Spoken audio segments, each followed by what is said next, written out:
Mga kapamilya, ang bagong kilabot ng mga kolehiyala, Michael Pangilinan. Hello, Michael! Ayan, hindi magkamayaw ang mga fans dito kasi ito ay natatanging araw dahil nakapiling mo ang iyong mga masugid na taga-suporta, ang iyong mga fans. Palakpakan naman dyan sa mga...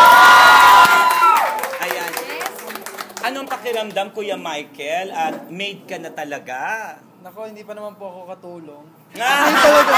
Kasi gusto ko yun. Napaawal ang sarap sa feeling kasi may mga tao sumusuporta sa akin kahit saan man ako mapunta, ano man yung ma-achieve ko, ano man yung magbago sa akin, kung ano man, ma-down man ako, lagi silang nandyan for me. And nagpapasalamat ako doon nga yun, sa Michael Lovers dito, so president, sa vice president, sa mga members. Maraming salamat dahil every year talaga na nandyan sila para sa akin. Ayan, since inumpisa mo at in-introduce mo yung Michael Lovers at yung mga suporta, hanggang saan ninyo susuportahan ang Michael Pangilinan? Ayun nga po, Papa Awel, hanggang sa huli po. Dahil alam naman namin na si Michael Pangilinan po ay napakabait talaga. Tsaka sobrang maalaga sa fans at hindi po yan nakakalimot kahit ano pong mangyari.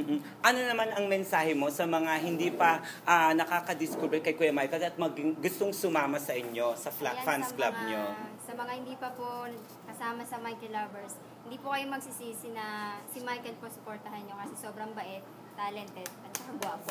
Ayun!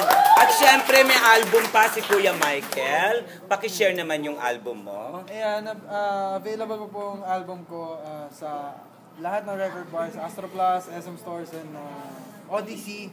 For only 150 pesos po yan. Meron na po kayo ng album ko. Hanapin nyo lang po Michael Pangilinan. Yon. So, yan. Ito. 5 tracks po. Meron po akong 5 tracks na nandito ngayon. 2 originals and syempre 3 cover songs. Ayan, paikutin natin. Umiikot po talaga siya. Ayan, 150 pesos lang po yan. Yan, meron na kayong album ko. Yan.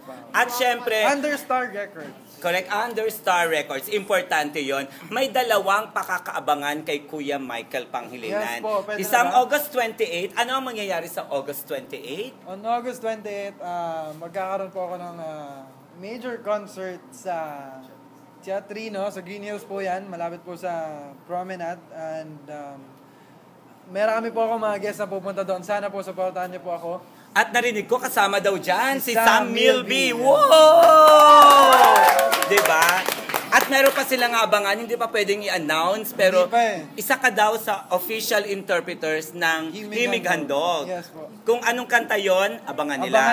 Abangan na lang. Ayan, salamat po sa ABS-CBN and sa Walang Tulugan, sa lahat Michael Lovers, sa lahat ng sumusuporta sa akin, kahit na nasa malayo man kayo, maraming salamat and I'm always here para sa inyo na. Ayan, thank you very much. Siyempre sa mga fans ko, mula po dito sa Quezon City naman, ito si Papa